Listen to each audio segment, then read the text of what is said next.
Hola gente, vamos a realizar la lectura y comentario de El Matadero de Esteban Echeverría, el primer cuento argentino. Como verán, voy a utilizar una editorial un poco viejita, donde venían dos textos de Echeverría: La cautiva, un poema que sí fue editado por el autor, pero El Matadero no.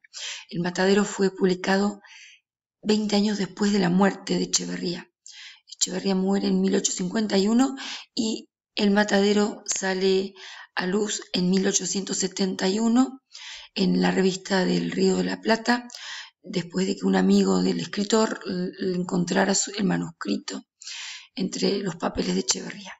Así que vamos a proceder a la lectura del texto.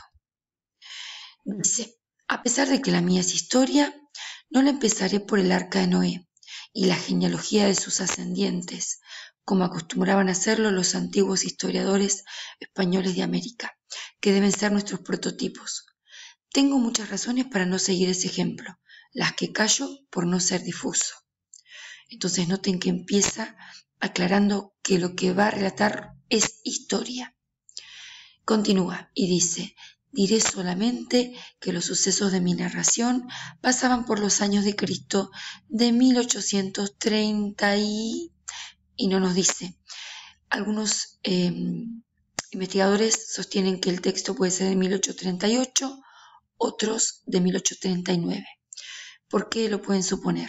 1838 es el año en que falleció Encarnación Ezcurra, la esposa de Juan Manuel de Rosas, y el texto de Echeverría, El Matadero, la menciona que había muerto, así que podría ser ese año, 1838.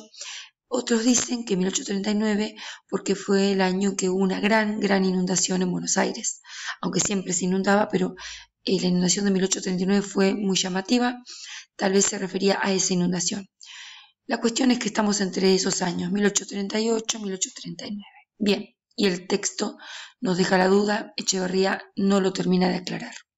Continúa el relato y dice: estábamos a más en Cuaresma, época en que escasea la carne en Buenos Aires, porque la Iglesia, adoptando el precepto de Epícteto, sustine abstine, sufre abstente, ordeña vigilia y abstinencia a los estómagos de los fieles, a causa de que la carne es pecaminosa. Y como dice el proverbio, busca a la carne. Bueno, entonces acá nos aclara que estos sucesos que va a relatar ocurrieron en época de Cuaresma. Y ahora fíjense lo que voy a leer, cómo aparece un tono burlón hacia la Iglesia, porque dice: y como la Iglesia tiene ab initio, o sea, desde el inicio y por delegación directa de Dios, el imperio inmaterial sobre las conciencias y estómagos, que en manera alguna pertenecen al individuo, nada más justo y racional que ve de lo malo. Fíjense cómo dice que la Iglesia tiene el imperio, o sea, el poder, no solo sobre las conciencias, sino también sobre los estómagos, que nunca pertenecerían al individuo, sino a la Iglesia. Acá hay un tono burlón, que después se va a ir haciendo más fuerte todavía.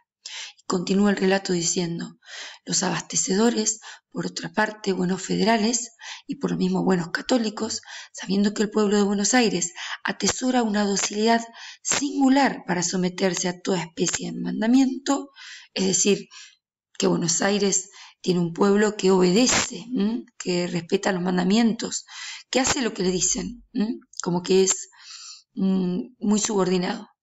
Bien, solo traen en días cuaresmales estos abastecedores al matadero los novillos necesarios para el sustento de los niños y de los enfermos, dispensados de la abstinencia por la bula. Entonces dice que los abastecedores de carne del matadero solo traen animales para niños y enfermos, que son aquellos que tienen el permiso papal para comer carne en época de Cuaresma. Y continúa: y no con el ánimo de que se harten algunos herejotes, no traen carne para eso, que no faltan, dice Echeverría, dispuestos siempre a violar los mandamientos carnificinos de la Iglesia y a contaminar la sociedad con el mal ejemplo. Acá sí el tono burlón en la palabra herejotes, en el adjetivo carnificinos. Y continúa: sucedió pues en aquel tiempo una lluvia muy copiosa. Los caminos se anegaron, los pantanos se pusieron a nado y las calles de entrada y salida a la ciudad rebosaban en acuoso barro. Una tremenda avenida se precipitó de repente por el riachuelo de Barracas y extendió majestuosamente sus turbias aguas hasta el pie de las barrancas del Alto. El Plata, el río de la Plata, creciendo embravecido, empujó esas aguas que venían buscando su cauce y las hizo correr hinchadas por sobre campos, rapenes, arboledas, caseríos y extenderse como un lago inmenso por todas las bajas tierras. Es decir, se inundó todo. La ciudad, circunvalada del norte al este por una cintura de agua y barro y al sur por un piélago blanquecino en cuya superficie flotaban a la aventura algunos barquichuelos y negreaban las chimeneas y las copas de los árboles, echaba desde sus torres y barrancas atónitas miradas al horizonte como implorando misericordia al Altísimo. Parecía el amago de un nuevo diluvio. Los beatos y beatas, la gente muy religiosa de la iglesia, gimoteaban haciendo novenarios, diciendo novenas, diciendo rezos y continuas plegarias. Los predicadores atronaban el templo, o sea, gritaban con voz de trueno en el templo y hacían crujir el púlpito a puñetazos. Golpeaban el púlpito mientras daban sus sermones. El púlpito es la mesita alta donde se paran la gente que da una conferencia, un sermón. Es el día del juicio, decían, el fin del mundo está por venir, la cólera divina rebosando se derrama en inundación. ¡Ay de vosotros, pecadores! ¡Ay de vosotros, unitarios impíos, que os mofáis de la iglesia, de los santos, y no escucháis con veneración la palabra de los ungidos del Señor! ¡Ah de vosotros, si no imploráis misericordia al pie de los altares! Llegará la hora tremenda del vano crujir de dientes y de las frenéticas imprecaciones. Vuestra impiedad, vuestras herejías, vuestras blasfemias, vuestros crímenes horrendos han traído sobre nuestra tierra las plagas del Señor. La justicia y el Dios de la Federación os declararán malditos. Bueno, esto dice Echeverría que decían en las iglesias los predicadores. Fíjense el tono, y dicen estos predicadores que la culpa de la inundación la tienen los unitarios. Dice que son unitarios impíos y que se mofan de la iglesia de los santos, que se burlan.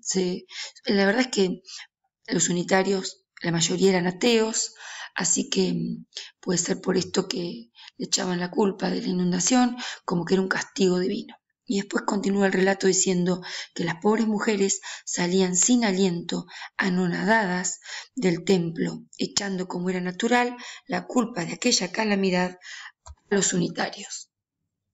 Continuaba, sin embargo, lloviendo a cántaros y la inundación crecía, acreditando el pronóstico de los predicadores. Las campanas comenzaron a tocar rogativas por orden del muy católico restaurador, quien parece no las tenía todas consigo. Los libertinos, los incrédulos, es decir, los unitarios, empezaron a amedrentarse, a tener miedo, al ver tanta cara compungida, oír tanta batahola de imprecaciones, de que les echaron la culpa. Se hablaba ya, como de cosa resuelta, de una procesión en que debía ir toda la población descalza y a cráneo descubierto, acompañando al Altísimo, llevado bajo palio por el obispo hasta la barranca de Balcarce, donde millares de voces, conjurando al demonio unitario de la inundación, debían implorar la misericordia divina. ¿Qué quiere decir esto? Que ya se hablaba de que estaban preparando una procesión para que fueran todos siguiendo al obispo en una procesión religiosa, en una caminata, con la gente descalza y a cráneo descubierto, o sea, sin paraguas, con la lluvia, para implorar la misericordia de Dios. Pero continúa Echeverría con el relato y dice: feliz, o mejor, desgraciadamente, pues la cosa habría sido de verse, no tuvo efecto la ceremonia, porque bajando el río de la Plata, la inundación se fue poco a poco escurriendo en su inmenso lecho sin necesidad de conjuro ni plegarias. Y vamos a llegar hasta acá en este video. Continuamos en el próximo.